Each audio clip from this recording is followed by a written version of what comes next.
राज्यभरात सध्या उष्णतेचा कडाका मोठ्या प्रमाणात वाढलेला आहे। जवळपास राज्यभरातील प्रत्येकच शहराचं तापमान जे आहे ते 41 अंश सेल्सिअसच्या समोर गेलं आहे। अशामध्ये असह्य उकाडा जो आहे तो नागरिकांना सहन करावा लागला आहे आणि याच्यामध्येच आता महावितरणाचा अजब कारभार सुद्धा समोर येताना दिसतंय की जवळपास खरं तर लाईट बिल 600 ते 700 रुपये यायचं ते आता लाईट बिल जे आहे ते 40,000 पर्यंत येते। आणि आता बघू शकतो की लाईट बिल जे आहे ते महावितरणाने कनेक्शन जे कट केलेलं आहे आता आपण बघू शकतोय की या सोसायटीमध्ये या ठिकाणी आपण आलेलो आहोत आणि पूर्णपणे लाईट जी आहे ती बंद केलेली आहे। फॅन असेल किंवा फ्रीज असेल किंवा ज्या काही उपकरणं विजेवरती चालणारे आहेत ते पूर्णपणे लाईट कनेक्शन कट करून कुठलीही पूर्वकल्पना न देता खरं तर हे लाईट बिल बंद केलं आहे। घरात छोटी छोटी लहान मुलं आहेत, वयोवृद्ध सुद्धा असे अनेक सोसायटीमध्ये आहेत आणि याचा त्रास जो आहे तो या सर्वांना सहन करावा लागत आहे। कारण की जवळपास 40-50 हजार रुपये बिल जे एका महिन्याचं आलं आहे आणि हे बिल न भरल्यामुळे कुठलीही पूर्वकल्पना न देता हे लाईट बिल कट करण्यात आहे। खरं तर कुठलीही पूर्वकल्पना न देता हे लाईट बिल न भरल्यामुळे हे कनेक्शन कट केलं आहे। काय त्रासाला तुम्हाला सहन करावं लागतंय? गेले 4 तासापासून आमच्या घरामध्ये लाईट नाही आहे। मोदीजी सांगतात की वर्क फ्रॉम होम करा आणि MSCB लाईट कट करते, तर आम्ही काम करायचं कसं? मी वर्क फ्रॉम होम करतो आहे। गेले 4 तासापासून मी ऑफिसमध्ये सांगून ठेवलं की लाईट नसल्यामुळे मला काम करता येत नाही। बरेच कॉल आले पण मला काम नाही करता आलं।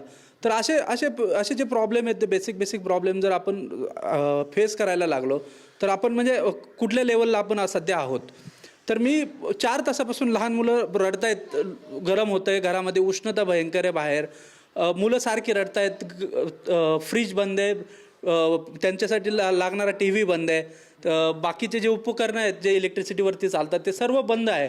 तर त्याच्यामुळे जे प्रॉब्लेम जे फेस करावे लागतात तर ते ॲक्च्युली जे महावितरणाच्या ढसाळ कारभारामुळे जे प्रॉब्लेम निर्माण झालेले आहेत तर त्याचे सर्वसामान्य नागरिकांना असा भयंकर त्रास होत आहे। आणि आम्ही म्हणजे गेल्या दुपारपासून सगळे परेशान आहोत की छोटे छोटे उपकरणंसुद्धा चालत नाही आहेत, ना मोबाईल चार्ज आहेत, ना TV चालत आहेत, ना फ्रीज चालू आहे, ना बाकीचे जे डिव्हायसेस आहेत ते कुठलेच चालत नाही आहे। इंटरनेट बंद आहे, पूर्ण बंद आहे। जे पण इलेक्ट्रिसिटीवर चालतं ते पूर्ण डिव्हायसेस बंद आहेत। ठीक आहे ताई, खरं तर वीज हे एक अविभाज्य घटक असतं आणि अशामध्येच कुठलीही पूर्वकल्पना देता लाईट कट करून टाकली। तुम्ही तर आता सर्व डोलारा बघताय की म्हणजे लहान मुले आहेत, सर्व घराची जबाबदारी तुम्हाला बघायची। अचानक ही लाईट गेल्यामुळे आता तुम्हाला कुठल्या त्रासाला सहन करावं लागतं, म्हणजे त्या त्रासाला सामोरे जात आहे तुम्ही? लाईट नसल्यामुळे फ्रीज वगैरे सर्वच बंद आहे, त्यामुळे एकतर उन्हाळ्यामध्ये थंड पाण्याची गरज असते तर ते पण नाही आहे आणि मोबाईल वगैरे इंटरनेट सगळंच बंद झालं। यापूर्वी जसं आता यांनी सांगितलं की एक लाईट बिल साधारण तुम्हाला एक 600 ते 700-800 रुपये येत होतं, आता आकडा जवळपास एक 40,000 पर्यंतच गेला आहे। हे तुमच्या हाती बिल पडल्याच्या नंतरची प्रतिक्रिया तुमची काय? म्हणजे तुम्ही आता ह्या संदर्भात सर्व त्यांच्यासमोर म्हणजे संपर्क साधताय, ते म्हणतात लाईट बिल भरावं, आता ह्याच्यावर तुम्ही तोडगा काय करणार? पुढे गेलतात संबंधितांशी काही चर्चा काय? हो, ॲक्च्युली ऑफिसमध्ये गेलो होतो आम्ही, पण त्यांचं असं म्हणणं आहे आधी तुम्ही लाईट बिल भरा आणि मग आम्ही इलेक्ट्रिसिटी चालू करू, तर हे चुकीचं आहे।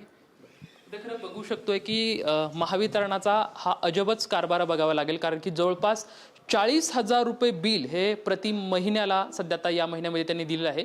यापूर्वी खरं तर 700 ते 800 रुपये येणारं बिल जवळपास आता या महिन्यामध्ये 40,000 रुपये आलेलं आहे आणि हे बिल तुम्ही जोपर्यंत भरत नाहीत तोपर्यंत आम्ही वीज जे आहे ते पूर्ववत करणार नाहोत, असं वक्तव्य सुद्धा जे आहे ते संबंधित अधिकारी करत आहेत। खरं तर या सर्व त्रासाला लहान मुले आहेत, अनेकांच्या घरी वयोवृद्ध नागरिक सुद्धा आहेत आणि या सर्व त्रासाला जो आहे ते सामोरे जाताना पाहायला आपल्याला हे सर्व नागरिक मिळत आहेत। कॅमेरामॅन अभिजित पिसे सोबत लक्ष्मण जाधव, TV9 मराठी, पुणे।